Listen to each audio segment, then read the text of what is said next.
Seguimos en Negocios Televisión, seguimos atentos a las últimas horas pendientes de Venezuela, pero con el foco puesto también en Ucrania, con estos casos de corrupción que, parece que han costado el puesto de trabajo al ministro de Energía. Vamos a mirar a las palabras de Zelensky en un momento en el que, como decimos, la mirada está puesta sobre todo en Pokrovsk, hablando ya incluso de retirada de algunas tropas. Se dice, pues que las tropas rusas ya han hecho la pinza a las tropas ucranianas. Diego, te quiero preguntar por esto. ¿Cómo ves la situación en Pokrovsk y qué va a significar o qué va a pasar cuando Rusia termine conquistando este enclave? Si crees que es uno de los golpes más duros para Ucrania.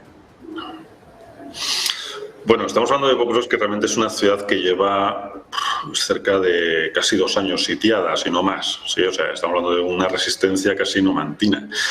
Pero desde luego Pokrovsk, sabes que está considerada como la puerta al Donbass. Entonces realmente es cerrar un poquito el círculo tan, vamos a llamar, tan reclamado por Rusia de yo quiero el Donbass y me lo voy a quedar, o sea que es que me da igual lo que tú me digas, que lo voy a conseguir. Entonces las noticias sí, por parte de Rusia es ya una conquista, una ciudad conquistada. Por parte de Ucrania todavía dicen que queda algo de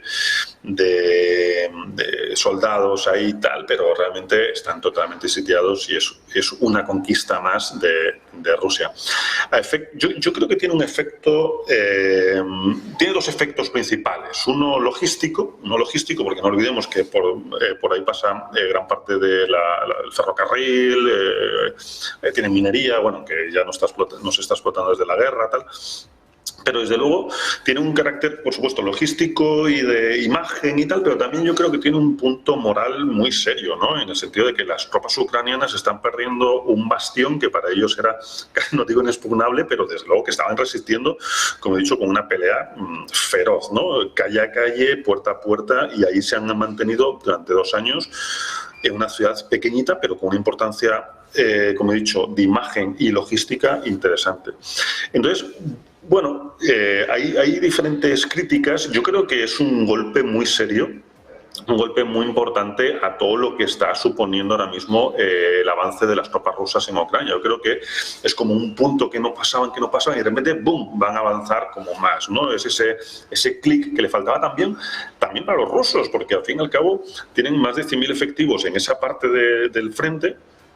Y que van a decir, oye, es que ya vamos topándonos y somos capaces de. Entonces yo creo que tiene esas 2 lecturas, ¿no? La lectura, vamos a llamar, logística y de aprovisionamientos, y la lectura moral, tanto por Ucrania, decir, ya lo que hemos perdido, y por Rusia, lo que hemos ganado, ¿no? Entonces yo creo que van por ahí un poquito o sería un análisis más así concretamente de este bastión que ha sido pues tan importante para Ucrania de imagen y para Rusia de conquista.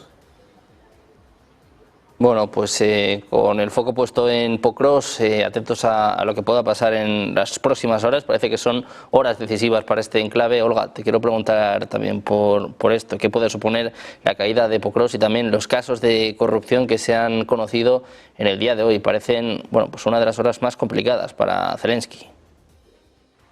Efectivamente, al final Rusia está aumentando la presión y lo que está evidenciando es la debilidad tanto nacional por parte de Ucrania y en su gobierno con los casos de corrupción que están saliendo, e incluso la debilidad, como comentabas antes, ¿no? Pues que faltan tropas y al final hay una debilidad a la hora de continuar, poder enfrentarte a Rusia y continuar esta guerra. Está evidenciando la debilidad nacional y también la debilidad internacional.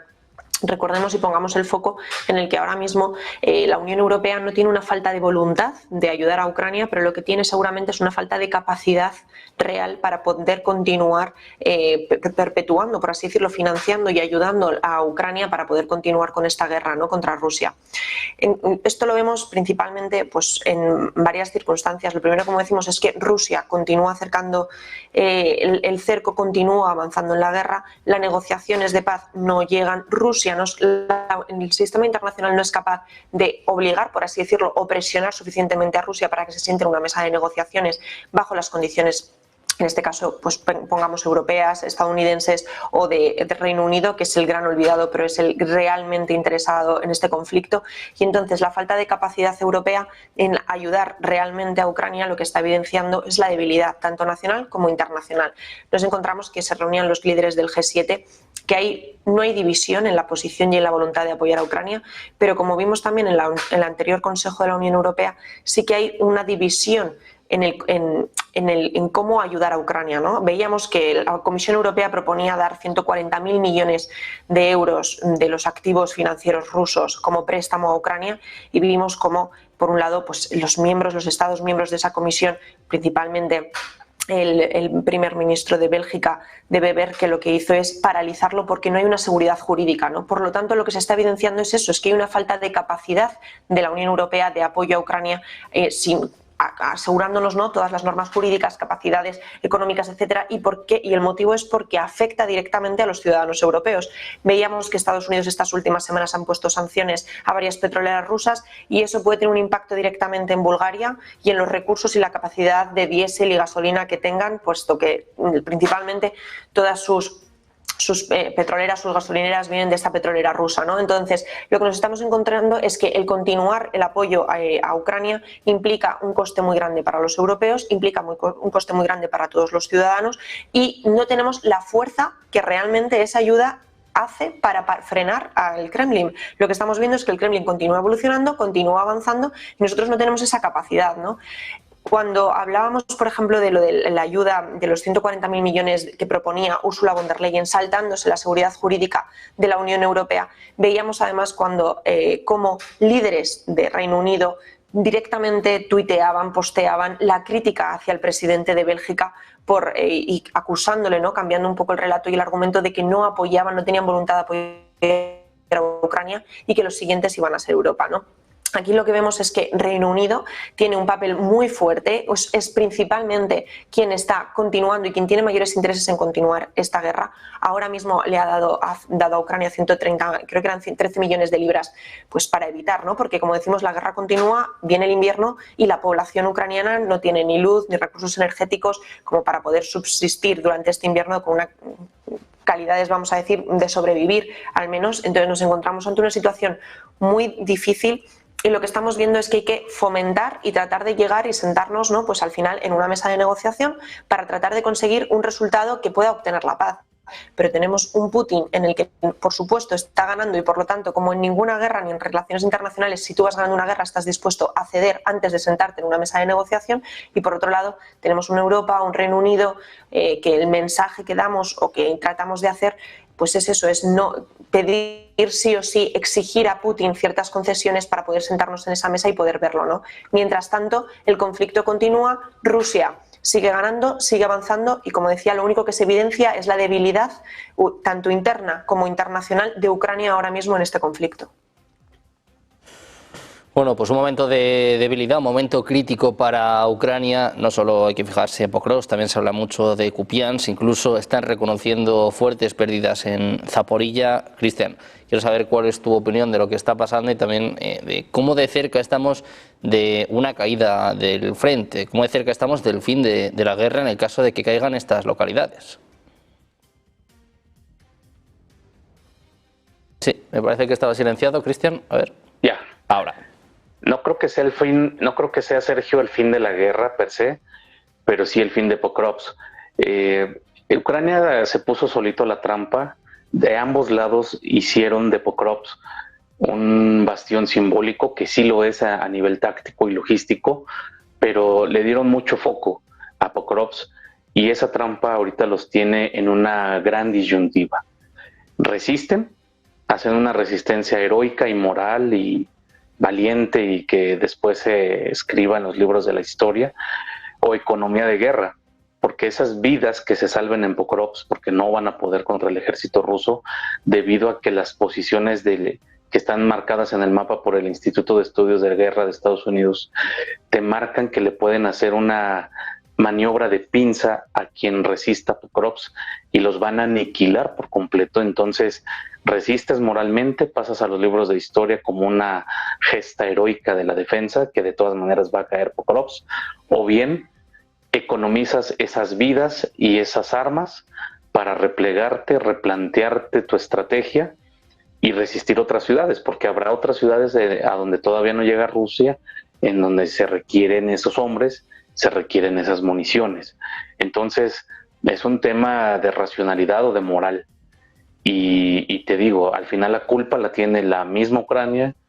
Rusia también siempre pusieron Pokrovsk como un gran bastión, como un estandarte simbólico. Pues bueno, ese estandarte simbólico ya está del lado ruso al 80-85%, de acuerdo a los mapas, insisto, del Instituto de Estudios para la Guerra.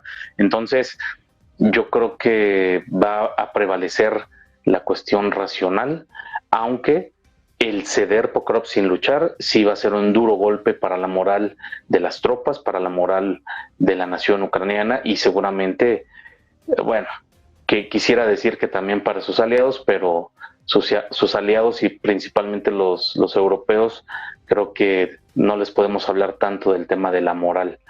Para ellos, mientras sigan cumpliendo sus objetivos y sus intereses, no les importa que caiga hasta el último ucraniano, mientras no sea un ciudadano de su país. Entonces, decía Olga muy acertadamente en español, te lo replanteo en inglés para que todos ubiquemos de qué se trata. Winter is coming, efectivamente, y Rusia justamente acaba de hacer un gran lanzamiento de misiles Kinzhal a las instalaciones energéticas ucranianas.